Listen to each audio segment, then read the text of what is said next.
Lord be with you. Thank you.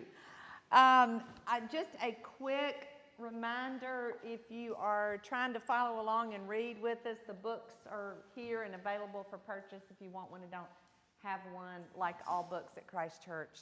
They're somehow magically $10. Isn't that amazing? And that's a reading schedule that just tells you for the rest of the semester where we are in the scripture, if you want a copy of that.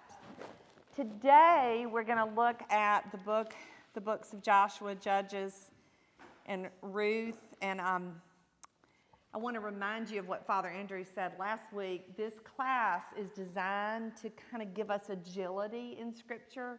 So we're not going deep in any one of these books. I mean, we could do a whole course on Joshua or Judges or Ruth and spend a lot of time in any of those, and that would be a good thing. But what we're trying to do in this year-long course is get a big overarching narrative and then look at how each of these fit into that narrative. He originally told me in staff meeting on Tuesday that he did not finish last week and that he wanted 15 minutes of my time to cover Leviticus or Deuteronomy or something. And I went, okay, because that's what I have to say, because he's my boss. But I was like, I got my own 3 books to cover.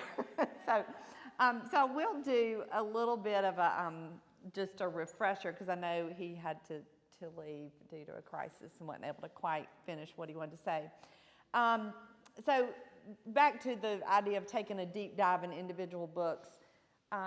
Judges, one of the books we're going to talk about today briefly, it has some fascinating and tragic stories in it. Ruth, on the other hand, is just one big, beautiful, long story. If you know the story of Ruth, I would encourage you to take time during the week, if you can, to just read through these books. And I hate to say this, but it was not until I was in seminary that I actually would read a book of the Bible in one sitting.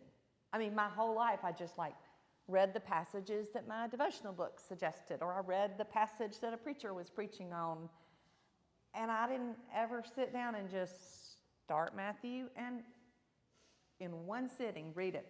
Most of my seminary professors would, when they would teach a book in an exegesis class, they would tell you to read through it, not go into all the footnotes and all the studying and all that, just to read it. They would tell you how long it would take you to read it. It's shockingly less time than you think. And so we get so intimidated by this idea of, I just don't have time to read a whole book of the Bible. Actually, you can read the book of Philippians in about 15 minutes. I did it this week. I actually have one new Bible that tells you at the beginning it will take you about this long to read it. I know, isn't that fascinating? But I tell you that by way of enticement, to encourage you to go and read these stories and notice some of the incredible detail in them this week. But what we're doing in this class this week is looking at these big themes and how they're going to connect to this larger story. And as Father Andrew reminded us last week, that larger story is the story we are living in. And we can't know what it is we are to do if we don't know what the story is that we're part of. So last week, he covered Leviticus, Numbers, and Deuteronomy, except I don't think he got to cover them all. Leviticus, if you'll recall, is all about how to live with a holy God. God is the king, maintaining right relationship to the king. The king has taken up royal residence with his people.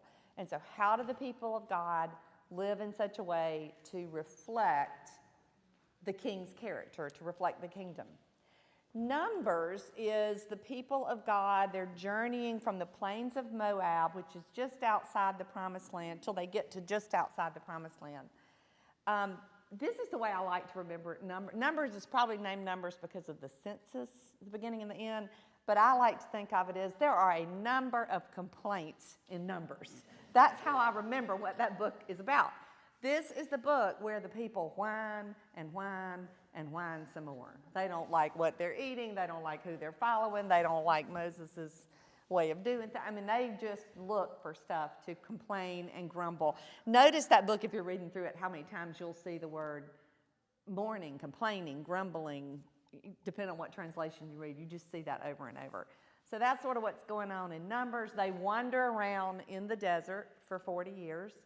And then Deuteronomy is a book of theological reflections or sermons, if you will, that it's Moses speaking to the children of Israel as they prepare to enter the promised land. And what that book seeks to do is to shape their worldview and their memory as a people. So they've been brought together under the authority of King Yahweh, of God alone. This is who we are. This is how we're supposed to think and how we're supposed to live. So that's what Deuteronomy is doing. So the book of Joshua, where we'll start today, it begins with the phrase, after the death of Moses. So right there, we're locating a chronology here. So Moses has died. Joshua's our new leader. He's Moses' successor. The book of Joshua is really the story of the children of Israel's conquest of the land of Canaan. So taking possession of that land is a huge step for the Israelites because they've been what up to this point? They've been enslaved. Yeah, they've been wandering around for 40 years. They've been delivered from slavery, but delivered to what? You know, there's this promise out there, this land out there, but there's this 40-year time. So now this is the big moment when the promise will be fulfilled. So Israel, in a sense, is becoming, in the book of Joshua, the new creation. They are moving from slaves to children and heirs. Does that sound familiar? That kind of sounds like Paul's language, doesn't it? So there are two key concepts in the book. The Israelites are to remain completely dependent on the Lord. These various battles that they fight, and we probably don't have time to get into all the back and forth on holy wars, but these battles are the Lord's battles. And they're to do it the Lord's way. It's not just, we're the Israelites and we've decided we don't like this brand of ites over here, because there are a lot of those, and so we're just going to go just kick you-know-what and take names. That's not how this went. This is God saying, go in, do it this way, and conquer these people, and I will give you the victory. So that's one of the most important things to remember as you're reading the book. The second thing is the land is a gift. It is a gift from God, and it fulfills that promise to Abraham about his descendants and the land he would give them. That, and we don't have time to chase this rabbit either, but that has huge implications in terms of stewardship, right? God says, I give you this land. God gave it to me. I should take care of it in some way. So Joshua prepares for conquest, as you will recall, by sending spies into the land. They are not fearful like the spies that were sent 40 years earlier. Remember that with Moses? He sent them in. They came back and said, oh, they're giants. We can't do it. Well, this time, they're not fearful. They go in. They meet a woman named Rahab. Anybody remember her? She was a prostitute, yes. She is, notice this, an outsider. And in exchange for agreement that her family would be spared, she gives them refuge in the land. Now, in Matthew chapter 1, we see her name again. Anybody know what's in Matthew chapter 1? Yes, the genealogy of Jesus. Okay, we could camp out right there, couldn't we? Oh, wow, it's right, yes. This outsider, not an Israelite, is in the lineage of Jesus. Okay, this is getting good, isn't it? I'm going to come back to that, but I mention that right now to go back to this idea of this grand drama. The whole story, Genesis to Revelation, is about Jesus. Everything in the Old Testament is leading us to what happened in those four Gospels. This is probably a little bit of an oversimplification, but not much. Everything after those four Gospels is a commentary on what happened in those four Gospels.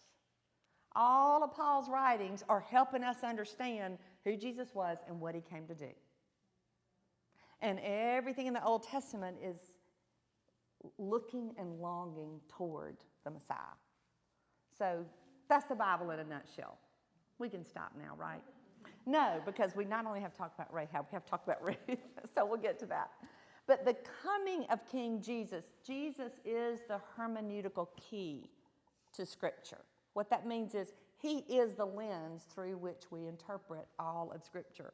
We don't get to just go into the book of Judges and go, oh, well, Jael stuck a tent stake through a man's head, so I don't like the way you're acting today. Wham. It's in the Bible, right? No, we don't get to read the Bible that way. We have to read through the lens of it is leading us to Jesus, telling us about Jesus. So, meanwhile, back in Joshua, we've got the Israelites. They're led across the Jordan by the Ark of the Covenant. Just inside Cana, they set up 12 stones as a memorial to remind them that it is the Lord who has enabled them to cross the river. And that's that key concept right there. The battles are the Lord's. And the Lord has allowed them to take possession of this land which he has gifted them. If we were reading this text devotionally, and I hope we are in addition to thinking about it and analyzing it with our minds, one question we might ask ourselves right here is, what stones do you and I need to set up in our lives to remind us of what borders God has helped us cross, of what rivers he has brought us over, of how he has led us like he led the children with the ark? In a sense, today in our church, the liturgy we participate in today is one of those stones, right? What did we do today but remember the lives of saints who've loved us, influenced us, cared for us, been part of our lives and our story? So in a very real sense, that is what the children of Israel are doing here. They are putting up these markers to help them remember. There's a scene in chapter 5 where Joshua meets an angel, and the angel says he is the commander of the Lord's army. And this scene is very similar to Moses at the burning bush.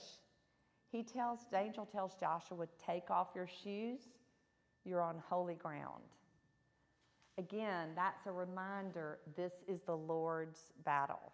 This angel has shown up. And Joshua, you may think you're the leader, but I'm the commander of the Lord's army, not you. I'm in charge. So the conquest is God's.